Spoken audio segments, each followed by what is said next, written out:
En algún lugar del mundo existe una persona que tiene más de 1 millón de bitcoins, una fortuna que, dependiendo del día, puede valer entre 50 y 100.000 millones de dólares, y en más de 17 años no ha gastado ni uno solo. Creó el sistema financiero más revolucionario de la historia moderna. Resolvió un problema matemático que los mejores criptógrafos del mundo llevaban décadas intentando resolver. Construyó algo que hoy mueve billones de dólares al año. Y después desapareció, sin dar explicaciones, sin revelar su identidad, sin decir adiós. El nombre que dejó escrito era Satoshi Nakamoto.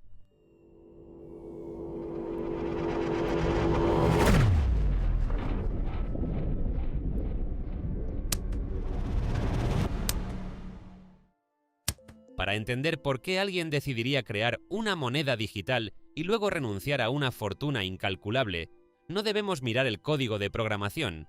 Debemos mirar el mundo tal como era en el otoño de 2008. Era una época de miedo. El sistema financiero global, que durante décadas nos habían vendido como una roca inamovible de estabilidad, estaba empezando a desmoronarse.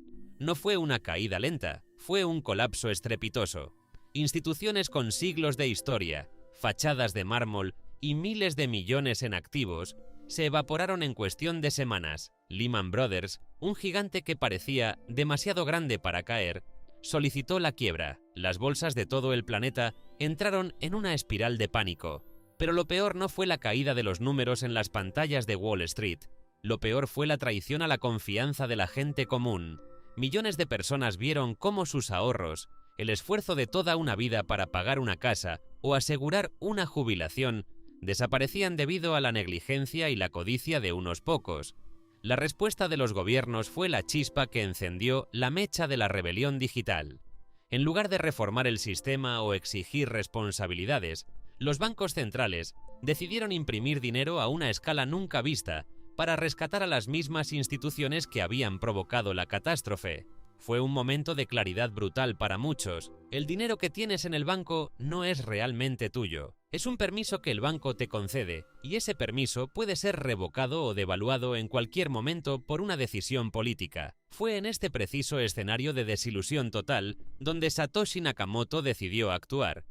Mientras los líderes mundiales se reunían en despachos cerrados para intentar salvar un sistema herido de muerte, Satoshi estaba en su ordenador, trabajando en silencio. No escribía artículos de opinión ni protestaba en las calles. Estaba construyendo una salida de emergencia. Estaba diseñando el primer sistema financiero de la historia que no dependía de la confianza en los humanos, sino en las leyes inmutables de las matemáticas. El 31 de octubre de 2008, mientras el mundo todavía intentaba asimilar el impacto de la crisis, un mensaje apareció en una lista de correo frecuentada por expertos en criptografía. No fue un anuncio espectacular, no hubo una campaña de marketing, solo un correo electrónico con un enlace a un documento PDF de 9 páginas titulado Bitcoin, un sistema de efectivo electrónico entre pares. El documento era de una elegancia asombrosa. Satoshi no intentaba impresionar con palabras complejas, intentaba resolver un problema que los genios de la computación consideraban imposible: el doble gasto. Piénsalo así: si yo te envío una foto por correo electrónico, yo me quedo con una copia y tú tienes otra. Pero si el dinero es digital, eso es un desastre. Si yo pudiera copiar mi dinero, el sistema perdería todo su valor. Hasta ese momento, la única solución era tener un intermediario central, un banco, que verificara que, si yo te enviaba 10 euros, esos 10 euros salían de mi cuenta y entraban en la tuya. Satoshi propuso algo radical: eliminar al intermediario. Propuso un sistema donde el registro de todas las transacciones no estuviera guardado en el servidor de un banco, sino compartido por miles de ordenadores en todo el mundo al mismo tiempo. Ese registro es lo que hoy conocemos como la blockchain o cadena de bloques. Pero, ¿cómo evitar que alguien hiciera trampas en un sistema sin jefe? Aquí es donde entra la prueba de trabajo. Satoshi diseñó un mecanismo en el que, para añadir una nueva página al libro de cuentas, los ordenadores debían resolver un acertijo matemático extremadamente difícil. Era una forma de gastar energía y tiempo para demostrar que la transacción era válida. A cambio, el sistema recompensaba a esos participantes con nuevas monedas. A este proceso lo llamó minería. Lo que Satoshi presentó en ese documento no era solo un software, Era una nueva forma de entender la libertad.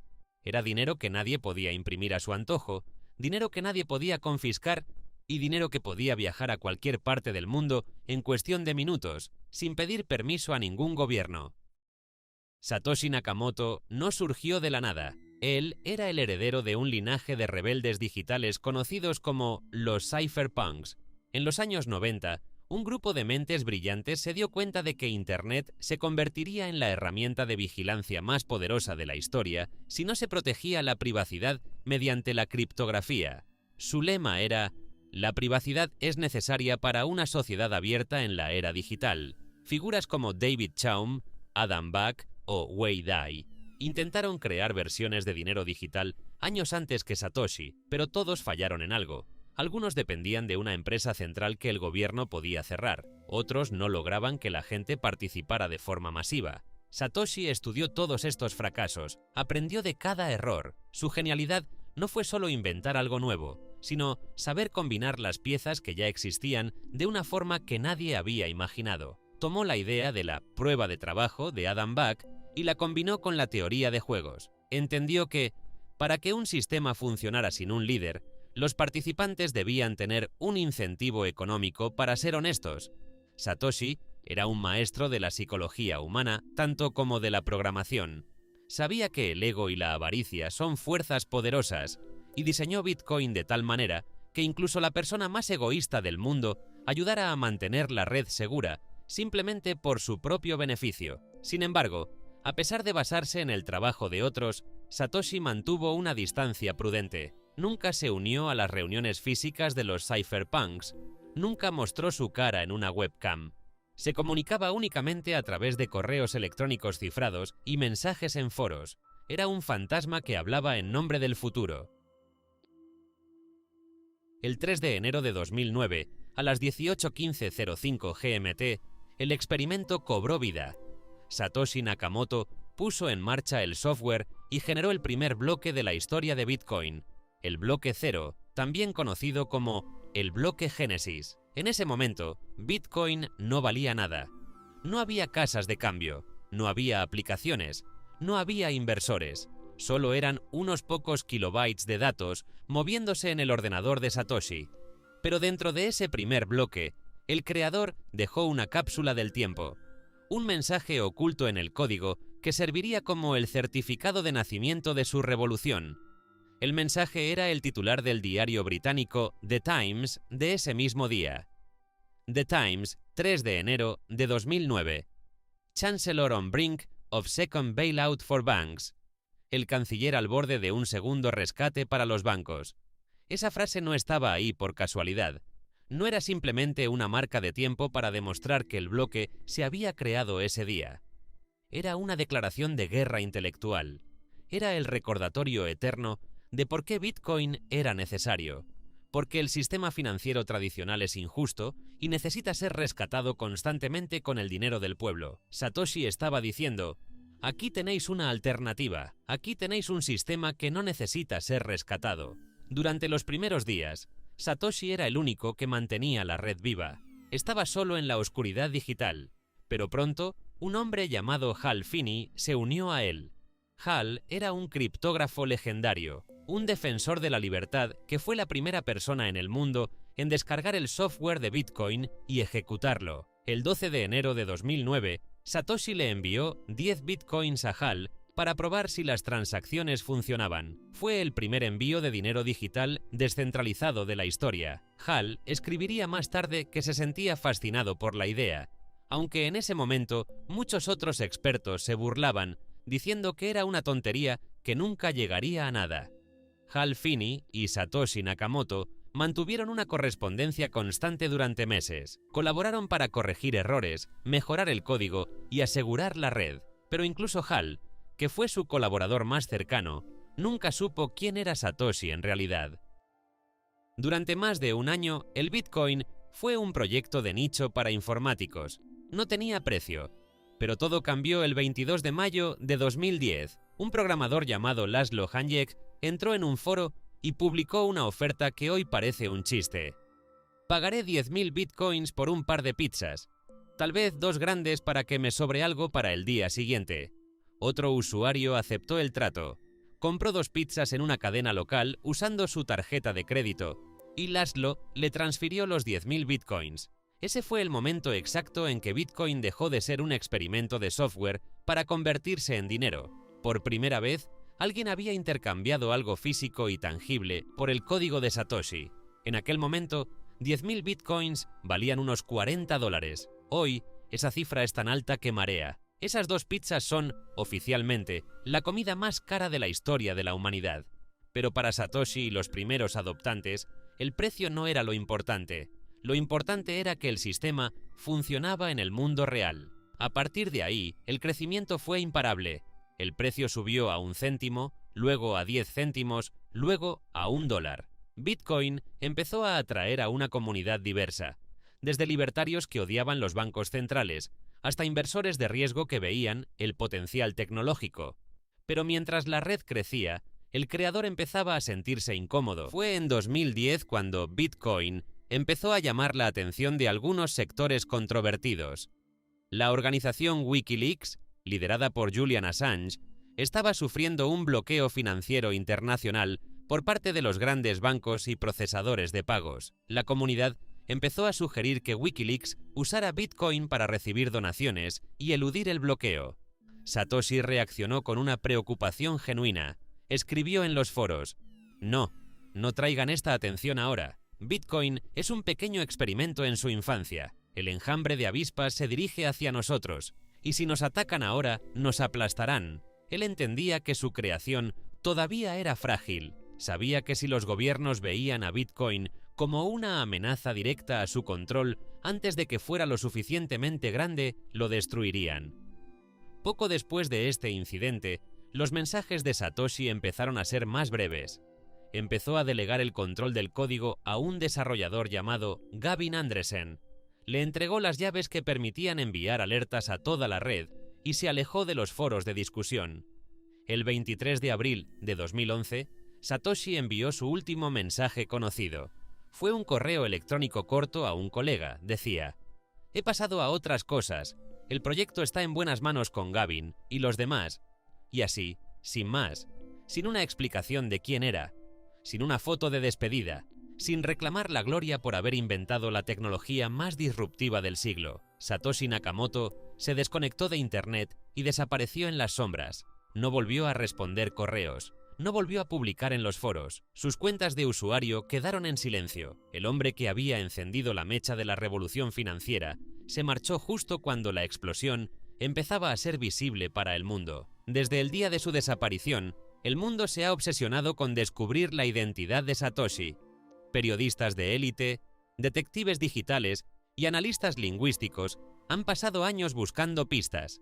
Han analizado cada coma, cada espacio y cada elección de palabras en sus escritos. Las pistas son fascinantes pero contradictorias. Usaba un inglés perfecto, pero con giros y ortografía británica. Escribía palabras como color o neighbor, lo que sugería que no era estadounidense. Sus horarios de publicación eran extraños. Parecía dormir cuando en Japón era de día, lo que llevó a muchos a pensar que vivía en la costa este de Estados Unidos o en Europa. A lo largo de los años, han aparecido varios candidatos. En 2014, la revista Newsweek afirmó haberlo encontrado. Señalaron a un hombre llamado Dorian Nakamoto, un físico jubilado que vivía en una casa sencilla en California. Dorian había trabajado en proyectos clasificados para el gobierno y, curiosamente, su nombre de nacimiento era Satoshi Nakamoto. Los medios rodearon su casa, lo persiguieron por la calle y le hicieron la vida imposible. Dorian, abrumado, negó todo. Dijo que nunca había oído hablar de Bitcoin. La comunidad técnica también dudó. El código de Satoshi era el de un genio de la programación moderna, y Dorian no parecía encajar con ese perfil. El misterio se cerró cuando, tras años de silencio, la cuenta real de Satoshi publicó un mensaje de 5 palabras: «No soy Dorian Nakamoto». Luego apareció Craig Wright, un empresario australiano que afirmó públicamente ser Satoshi. Wright buscó el reconocimiento de la prensa y de algunos desarrolladores, pero nunca pudo presentar la única prueba que importa en el mundo de la criptografía: firmar un mensaje con las claves privadas del creador. Para la inmensa mayoría de la comunidad, Wright es un impostor que buscaba notoriedad. Otros miran hacia Nick Szabo, un criptógrafo brillante que diseñó un sistema llamado BitGold años antes que Bitcoin. Las similitudes entre su forma de escribir y la de Satoshi son asombrosas, pero Szabo siempre lo ha negado. Y luego está Len Sassaman, un joven genio de la criptografía y defensor de la privacidad que murió en 2011, justo cuando Satoshi desapareció. Len tenía los conocimientos, los contactos y la filosofía para ser el creador. Muchos creen que su muerte es la razón por la que Satoshi nunca volvió y por la que sus bitcoins nunca se han movido. Pero la verdad es que quizás nunca lo sepamos. Satoshi fue tan meticuloso protegiendo su identidad como lo fue diseñando su código. No dejó una sola huella dactilar digital. Hablemos de la fortuna de Satoshi. Gracias al análisis de la blockchain, se estima que posee alrededor de 1 millón de bitcoins, una cifra que lo sitúa en una posición única dentro de la historia financiera moderna. Cuando Bitcoin valía $1, ya era algo significativo, pero hoy estamos hablando de una fortuna absolutamente gigantesca. Si apareciera, sería, sin duda, una de las personas más ricas del mundo. Y aquí viene lo realmente extraño. En más de 17 años, ni una sola de esas monedas se ha movido.